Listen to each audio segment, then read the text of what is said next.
Hi everyone, I'm Steve and this is the College Support Network. In the past, I've worked in high schools as a college advisor, and I also have experiences working in college financial aid, academic advising, as well as admissions. I'm really passionate about college access, and I know applying to college can be really confusing as well as really frustrating. That's why I'm here to provide you all with the most accurate and quality information so you can reach your college goals. In today's video, I'll be focusing on the different types of grants that may be available for you as a college student. If you watched my last video, you'll learn that I went over the general overview of financial aid, and more specifically, I talked about the different sources of financial aid as well as the different types of financial aid. And in that same video, I talked about how grants are the best type of financial aid you could get as a college student, just because it's money that you don't really have to pay back and it's completely free. So I'll leave that link somewhere up above and then also in the description box below for you all to take a look. And before I start going over the different types of grants that may be available to you, I do have some important notes that I want to share with you first.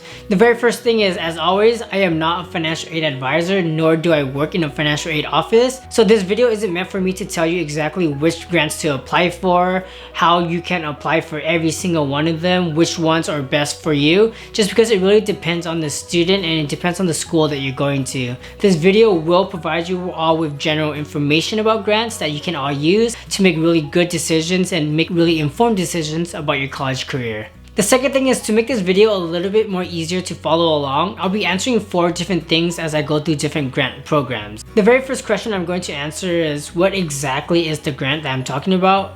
The second is, who provides for or offers the grant? The third is, what are the eligibility requirements that students need to meet to get the grant? And then lastly, how can students apply for it?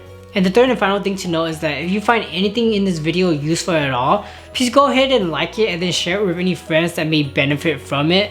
I know financial aid is sometimes pretty difficult to comprehend, and I know grants are something that students are always looking to get. So if you do find any of this useful, go ahead and let your friends know about it as well. And then also, please go ahead and subscribe, because I'm going to be doing a lot of future videos about scholarships, work study, loans, how to go to school for free, and a lot of things like that. So if you're interested in any of that, like I said, subscribe.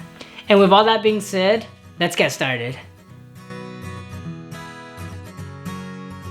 Alright y'all, the very first grant program I want to talk about today is the Pell Grant. The Pell Grant is a grant only awarded to undergraduate students, and the money is supposed to be used for things that are related to college costs, such as tuition, fees, room and board, class materials and supplies, and then other educational expenses as well.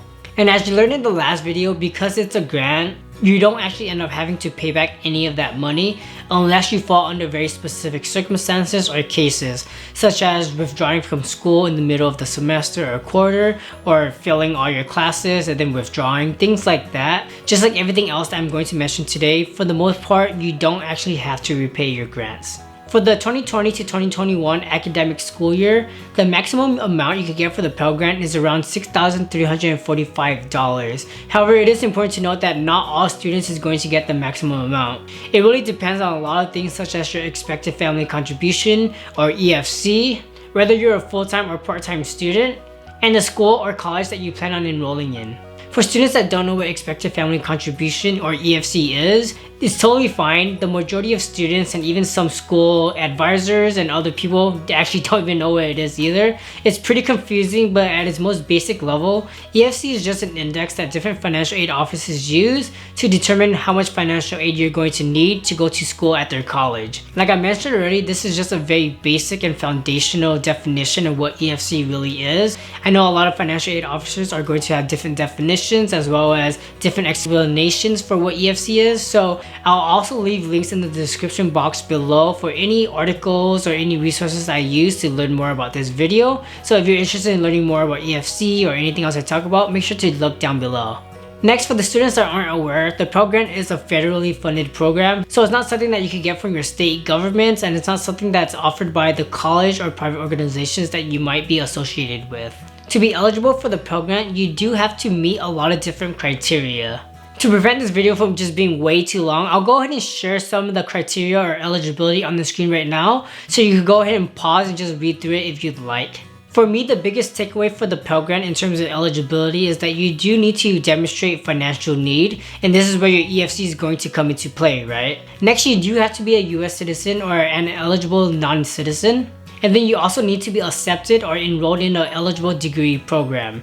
Like I said, there's a lot more eligibility requirements that I already put on the screen, but these are just the main ones I think about when I think about the Pell Grant.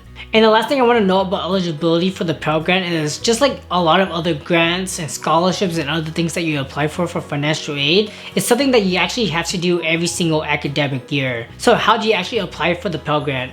It's actually pretty simple. You really only need to complete the free application for federal student aid, also known as the FAFSA like I mentioned earlier. And once you complete your FAFSA, your application will actually provide you with the EFC that I mentioned earlier in this video as well. And that's going to help colleges understand how much financial aid you're going to need if you do plan on going to school there. For students that are undocumented, please remember that you actually can't fill out the FAFSA. You actually have to fill out the California DREAM Act instead if you are a California resident. And because of this, you actually aren't eligible for the Pell Grant. However, with that being said, there are other grants that I'm going to mention later in this video that you are going to be eligible for.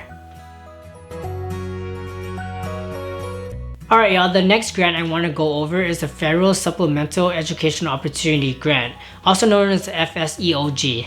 The FSEOG is another grant specifically for undergraduate students that really demonstrate a strong need for financial aid. Once again, demonstrating financial need is going to come from the EFC that you get after you complete your FAFSA. So you might be saying, hey, the FSEOG sounds a lot like the Pell Grant because you have to be an undergraduate student and you have to demonstrate financial need. And you wouldn't be wrong for thinking this, they're actually both very similar to another. But the main difference to remember is that the federal government only offers the FSEOG to participating schools and specifically for students that show exceptional financial need after the money they get from Pell Grant. So essentially the FSEOG is just a supplemental grant that you get on top of the Pell Grant if you do demonstrate that you need a lot of financial aid. This grant is really reserved for students that show the most financial need. So if you are a student that is going to need a lot of money to go to school, this might be a grant that you really want to learn more about. With this grant, you can earn between $1,000 to $4,000 every single academic year, but the total amount or the exact amount really depends on your EFC, like I mentioned already, as well as the college that you plan on enrolling in. Just like the Pell Grant, the FSEOG is another grant that's federally funded via the US Department of Education. For eligibility, a lot of it is going to be very similar to what the Pell Grant eligibility requirements were before. So I'll go ahead and put that on the screen now for you to pause and read over. And then also, you need to make sure that you are a Pell Grant eligible student that demonstrates really high levels of financial need. To apply for the FSEOG, just like before, you do have to make sure you complete the FAFSA every single year for the years that you do want to get the grant. The great thing about the FSEOG and the Pell Grant that I mentioned earlier is that there really isn't any other outside applications or outside forms that you do need to complete. As long as you complete the FAFSA and submit it every single year, you'll get an EFC, and then if your EFC qualifies you for the grant, you'll automatically get it, which is honestly pretty awesome. Alright y'all, so the next grant I want to talk about is the Cal Grant. And the reason I'm talking about the Cal Grant is just because the majority of my viewership or the students that I work with are California students, and I'm also based in California myself, so I'm pretty familiar with the program. With that being said, the Cal Grant is a grant specifically for California students or residents that plan to go to a California university or college. There are actually three different main types of Cal Grants: Cal Grant A, Cal Grant B, and Cal Grant C. And this is where things get a little bit confusing. Every single Cal Grant is awarded differently based on the student that's applying and based on various factors such as where they're going to school, such as a 4-year college, a 2-year college, or a technical school.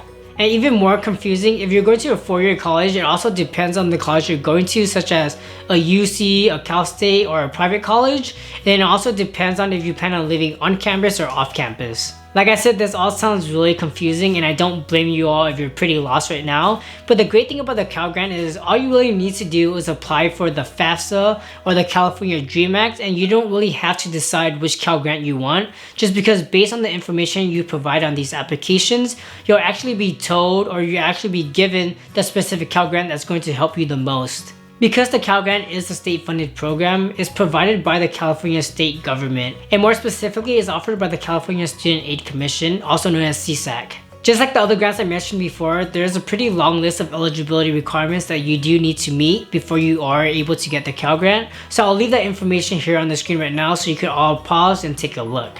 For the most part though, you do just need to make sure that you are a California resident for at least 1 year. You also want to make sure that you are demonstrating financial need, as well as going to a college or a university that is eligible for you to get the Pell Grant. Like I mentioned earlier, if you do want to apply for any of the 3 Pell Grants, all you really need to do is submit the FAFSA or the California Dream Act application. I'll actually go into specific details about the difference between these 2 applications in a future video, so make sure to subscribe if you are interested in learning about the differences. For now though, just remember that the FAFSA is for US citizens as well as eligible non-citizens, while the California Dream Act application is for undocumented students as well as non-resident students. Alright y'all, now I want to talk about the Chafee Grant, which is also another grant that's very specific to a student population. Basically, the Chafee Grant is another California grant specifically for students who are or were in foster care for at least 1 day between the ages of 16 and 18 as a dependent, and then also demonstrates financial need. If you do qualify for the grant, you can receive up to $5,000 every single academic year to help pay for any college-related costs such as tuition, fees, room and board, and things like that. But the great thing about the Chafee Grant is that you can actually use it for other costs as well, such as childcare, transportation, rent, or anything else that you need to stay afloat. Just like the Pell Grant, the Chafee Grant is offered by the state of California, and more specifically again, the California Student Aid Commission. Like I mentioned already, to be eligible for the Chafee Grant, you do want to make sure that you were a current or former foster care student or a ward of the court. And then you want to make sure that you were living in foster care for at least 1 day between the ages of 16 and 18.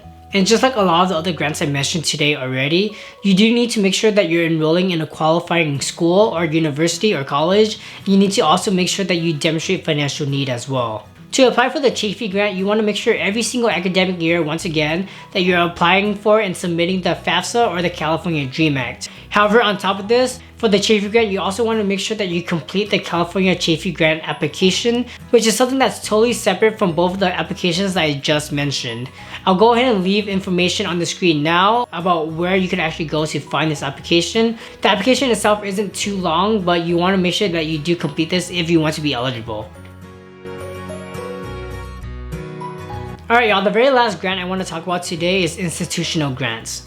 In the most simplest terms, institutional grants are just grants that aren't offered by the federal or state government. I know this is a really broad definition, so for the purpose of this video, I'll refer to institutional grants as just any grant that you could get from your college or university that you plan on enrolling in. One important thing to know about institutional grants is that not every single college or university that you enroll in or apply to is going to offer it. And for those that do actually offer it, a lot of them have different names for it as well. So they don't just name it institutional or university grant. Sometimes they have very specific names which are very different from one another. For example, the California State University has their own institutional grants called the State University Grant as well as the Education Opportunity Grant. And not every single campus out of the 23 CSUs are going to offer the same exact grants. So this is where things could get really confusing when we're talking about institutional grants.